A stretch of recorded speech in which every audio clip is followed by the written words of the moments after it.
Tara mga idol, i-restore natin tong luma kong bike. Ito yung pinakauna kong MTB. Ito din yung ginamit ko nung unang punta ko sa Mount Banoy. Madami-dami na din kami pinagsamahan nito kaya may sentimental value talaga. Na-repaint ko na to dati, kaso ayun, nagbitak-bitak yung pintura. May mali kasi sa proseso ng pagre-repaint ko noon. Nag-uulan kasi noon nung pininturahan ko to kaya ayun, hindi masyadong natuyo ang base color. Tapos napakapal pa, kaya nagbitak-bitak nung nagtagal na. Kaya ngayon, ito, i-repaint ko na ulit. Sa kulay, hindi ko pa alam. Iniisip ko ay black kasi nga black na yung fork nito. Para sana same color na sila. Kaso may natira pa kasi ako ditong silver. Kaya pinag-iisipan ko muna. Wala pa kasing budget pambili ng black. Ganun talaga minsan, di ba? Kapag excited ka pa sa simula, hindi mo muna iniisip yung long term. Kaya ayun, nauuwi sa mas malaking gastos. Pero okay lang yan. Sabi nga nila, kung hindi ka magkakamali, hindi ka matututo. Lesson learned. Matagal-tagal na din itong napatambak. Pero ngayon, napag-isip-isip ko, bakit hindi ko gawing project bike to? Bala ko sanang gawing gravel bike. Pero syempre, depende pa rin sa budget. Kaya sana, supportahan nyo ako para kahit papano may kitain rin tayo dito sa content. So tara, baklasin na natin yung mga parts na nakakabit. Yung stock group set nito ay Shimano Tourney 7-speed. Tapos naka 3x na crank, square type pa. Sa brake set naman ay RSX na hydraulic. Kaso nasira nung natumba tong bike. Pinakailaman kasi ng anak ko, ayun, nabagsak. At yung brake levers niya ang tumukod nung natumba. Ayun, nasira na. Doon na nagsimula ang pagpapalit ko ng mga pyesa.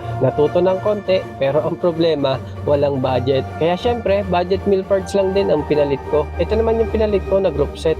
Sensa RX12, 12-speed na RD at shifter. Sunshine 12-speed na cogs. Sa crank naman ay FX na 1x. Hollow tech na din. Yung brake set naman niya ay axle na hydraulic na din naman. Kaya okay na din. Isang buong set na to nung nabili ko dati. Hindi ko na maalala ang price dahil matagal-tagal na din yon, pandemic days pa. Yung hubs na gamit ko nga pala dito ay Speed 1 Soldier. 36 holes, 6 valves kaya medyo maingay na din. Yung fork nito, napalitan na rin. Yung stock fork nga kasi nito, grabe, 3 kilo na bakal. 12 spring kasi.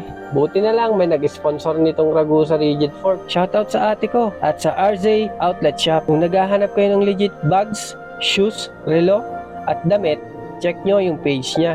Money back guarantee pa yan.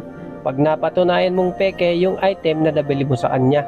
So ayun na nga mga idol, dito naman tayo sa pagtatanggal ng parts. Una kong binaklas dito, yung kadena. Grabe, sobrang kalawang na. Buti na lang natanggal pa yung missing link. Magagamit pa ba to? O itatapon ko na? Pwede pa siguro yan, wala pang pambili eh. Sunod naman na tinanggal ko yung rear brake caliper. Tapos yung sa harap naman, 2 tornilyo lang yan, kaya easy lang. Dito nga, pagpihit ko ng tornilyo, biglang lumagitik.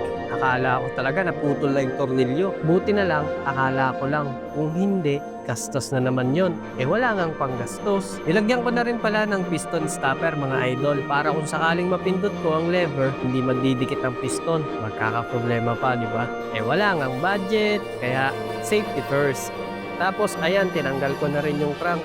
At tinanggal ko na din yung bearing ng bottom bracket. Total, lalabas na din naman hindi na ako nagpakipot pa. Sa bottom bracket mga idol, may arrow yan kung saan ang pahigpit at paluwag. Pero pinihit ko muna ng konti, pahigpit, tapos saka ako binaligtad, paluwag. Sabi nila ganun daw ang technique. Parang love light, dahan-dahan muna bago kanya bitawan. Aray ko, sunod na tinira ko, stem. 3 tornilyo lang yan. Isa sa top cap, tapos 2 sa mismong stem. Tanggal agad, parang walang nangyari. Tapos sinunod ko na yung RD cable.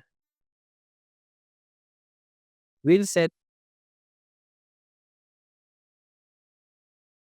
At ayan, frame na lang ang natira. Wala na, hubad na siya mga idol. Ready na sa makeover. Aba, yung RD pa nga pala. Plano ko sana pinturahan ng itim. Ang angas kasi. Pero sayang din yung silver. Meron pa kasi ako dito Tignan natin kung anong feel ko pagdating ng pintura day. Yung gulong, oo, papalitan na din. Pero since magpapalit din ako ng gulong sa isa kong MTB, yung matatanggal doon, dito ko naman ikakabit para tipid at sulit. Sa next video mga idol ay i-repaint na natin to. Ride safe palagi mga idol.